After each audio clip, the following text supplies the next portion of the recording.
देखिए मुझे ये पढ़ के कोई मुझे हैरानगी नहीं हुई, क्योंकि नेशनल कॉन्फ्रेंस का हमेशा एक वतीरा रहा है। तो आज जो दुलत साहब ने बात कही, ये पहली बार नहीं हुआ है कि उन्होंने बीजेपी के साथ सुलह करने की कोशिश हुई है।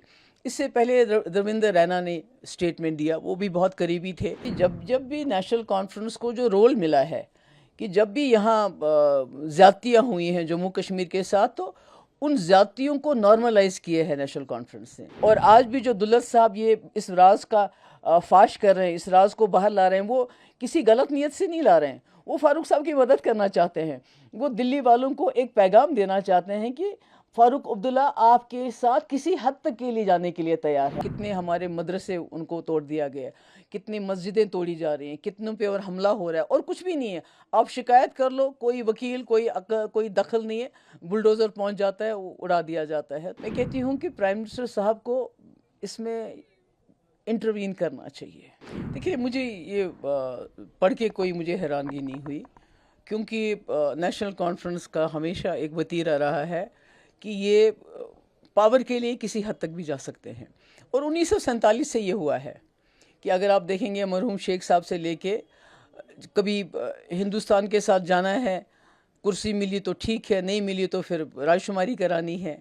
फिर 22 साल लोगों को खुद जेल गए, लोगों को जेल में रखा। 22 साल के बाद फिर कुर्सी मिली तो रायशुमारी भी ख़त्म। उसके बाद 87 में आपको पता है जिस तरह धांधली की गई कुर्सी के लिए, उसका नतीजा यह है कि बंदूक आई और 1 लाख से ज़्यादा नौजवान हमारे शहीद हुए, बच्चे यतीम हो गए। तो आज जो दुलत साहब ने बात कही, ये पहली बार नहीं हुआ है कि उन्होंने बीजेपी के साथ सुलह करने की कोशिश हुई है। इससे पहले रविंद्र रैना ने स्टेटमेंट दिया, वो भी बहुत करीबी थे, कि जिसको 2014 में पीडीपी और बीजेपी की आपस में बात चल रही थी, डिस्कशन चल रहा था। उस वक्त कई बार उमर साहब दिल्ली गए और ऑफ़र किया कि बिला शर्त व शुरूत हम आपको सरकार में बनाना चाहते हैं आपके साथ। लेकिन जो कल अमरजीत सिंह दुलत का 2-3 बार उन्होंने कल जो स्टेटमेंट दिया कि भैया मैंने फारूक अब्दुल्ला साहब के खिलाफ ऐसा नहीं कहा, मैंने सिर्फ ये कहा था कि फारूक अब्दुल्ला ने कहा कि इतना फौज क्यों लाना था 5 अगस्त, इतनी हाहाकार क्यों मचानी थी, अगर हमसे बात करते हो सकता है हम रोल प्ले करते। मैंने अलबत्ता ये भी कहा है कि Farooq Abdullah is the only one person जो कभी भी कोई गैप फिलअप करने की कैपेबिलिटी। हाँ, वही तो हम कहते हैं ना कि जब जब भी नेशनल कॉन्फ्रेंस को जो रोल मिला है कि जब भी यहाँ ज़्यादतियाँ हुई हैं जम्मू कश्मीर के साथ, तो उन ज़्यादतियों को नॉर्मलाइज किए हैं नेशनल कॉन्फ्रेंस ने। जैसे 96 में मिलिटेंसी पीक पे थी, किसको लाया गया लंदन से? अगर उस वक्त फारूक साहब चाहते तो वो कहते मैं इलेक्शन बेशक लड़ूंगा, मैं जम्मू कश्मीर में आपको हालात ठीक करने में मदद करूंगा, मगर पहले मुझे बताओ इतने लोग जिन्होंने कुर्बानियाँ दी, पहले उनके लिए कुछ तो दो। आज़ादी की बात नहीं है, मगर ऑटोनॉमी की बात कर लेते उस वक्त कि भाई हमें ऑटोनॉमी कुछ तो दे दो, ताकि मैं लोगों को बताऊं कि आपने कुर्बानी आपकी रायगा नहीं गई। की तरफ से ये भी कहा गया कि अगर अमरजीत सिंह दुलत की बातों पर पीडीपी को इतना यकीन है, फिर उसने पीडीपी का भी जिक्र किया। बिल्कुल बिल्कुल, क्या मुफ्ती साहब गलत थे? बिल्कुल बिल्कुल। देखिए देखिए देखिए, जो दुलत साहब है वो फारूक साहब के बहुत नज़दीक थे, बहुत हमदर्द थे। और आज भी जो दुलत साहब ये इस राज का फाश कर रहे हैं, इस राज को बाहर ला रहे हैं, वो किसी गलत नीयत से नहीं ला रहे हैं। वो फारूक साहब की मदद करना चाहते हैं। वो दिल्ली वालों को एक पैगाम देना चाहते हैं कि फारूक अब्दुल्ला आपके साथ किसी हद तक के लिए जाने के लिए तैयार है, आप इस पर भरोसा करो।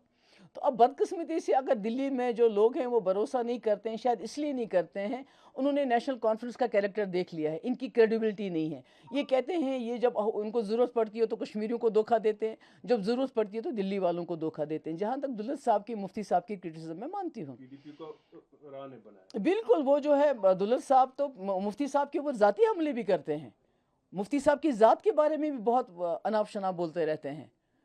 तो वो तो कुछ भी कह सकते हैं, मगर फारूक साहब के साथ जो उनका रिश्ता है, जो उनके टर्म्स है, तो उसको तो आप नहीं दुत्कार सकते हैं। अब बदकिस्मती से जो पूरे मुल्क में वक्फ जो हमारा हुआ है, क्या उम्मीद की जा सकती है? क्योंकि वक्तन फवक्तन एक पर्टिकुलर टाइम को देखा जाता है, कोई ना कोई अटैक किया जाता है।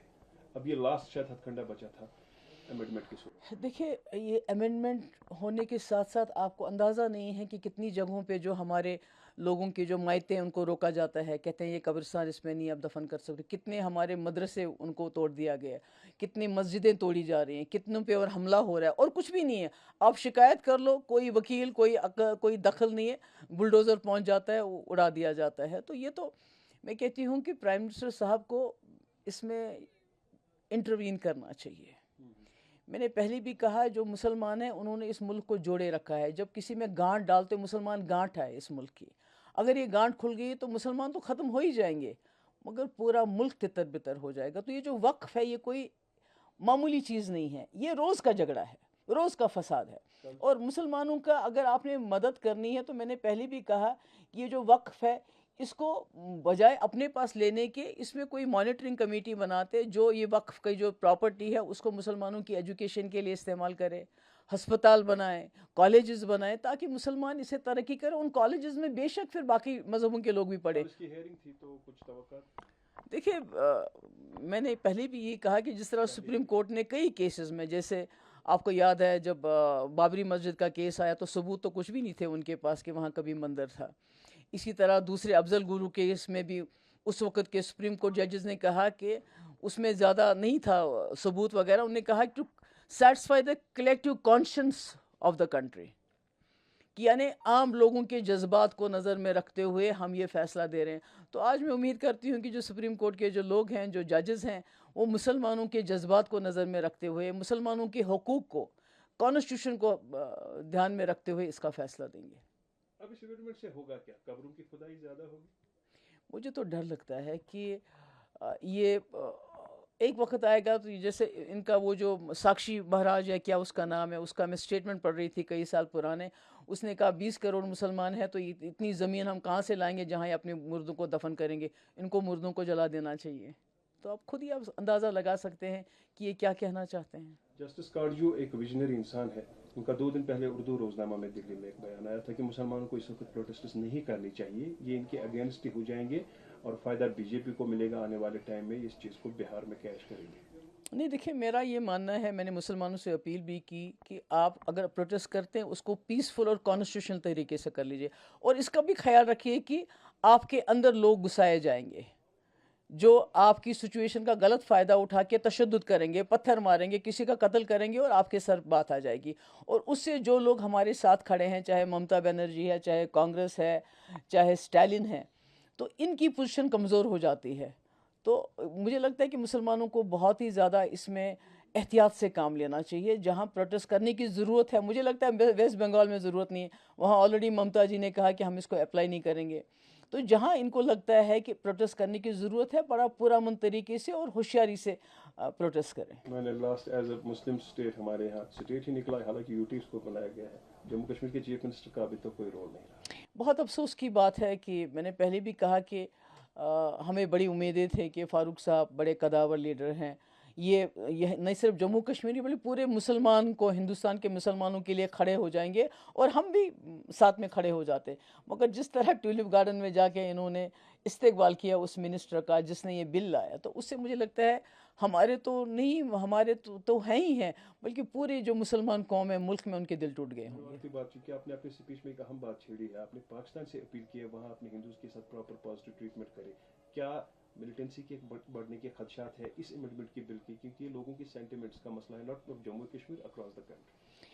نہیں دیکھیے, میں تو یہ نہیں کہہ سکتی کہ, میں تو کہوں گی کہ لوگوں کو اس میں تشدد کرنے کی ضرورت نہیں ہے, اپنا بڑا پرامن طریقے سے جو ہے اپنے اختیارات کا استعمال کرنا چاہیے. اگر آپ نے پروٹیسٹ کرنا ہے وہ بھی پرامن طریقے سے, جو کانسٹیٹیوشن نے آپ کو حق دیا اس کے اندر, مگر احتیاط اور آنکھ اور کان اور کھلے رکھیں تاکہ کوئی مسکرینٹ آ کے آپ کے اس پروٹیسٹ کا ناجائز فائدہ نہ اٹھائے. تو پڑوسی ملک پاکستان کو اپیل کیوں کیا آپ نے؟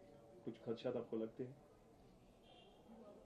میں نے تو ایسا کچھ, کیونکہ آپ نے اپیل میں کہا کہ وہاں ایسا اچھا ٹریٹمنٹ ہونا چاہیے, ورنہ وہاں کے ہندو ایسے نہیں بھاگنے چاہیے جیسے ہمارے پنڈت چلے گئے. نہیں وہ میں نے اپنے ملک کے, میں نے اپنے ملک کے جو ہیں کنٹری کے سرکار کو کیا کہ جس طرح ہم کشمیری پنڈت کو بچا نہیں سکے, ملٹنٹوں کے ہاتھ وہ نکل گئے اور ہمارا تانا بانا اس کے بعد ٹوٹ گیا, اسی طرح جو آپ سلوک مسلمانوں کے ساتھ ملک کے اندر کرتے ہو, کہیں ویسی یہ ملک کا تانا بانا نہ ٹوٹ جائے, کیونکہ مسلمان ملک کے تانے بانے کو جوڑے رکھتا ہے.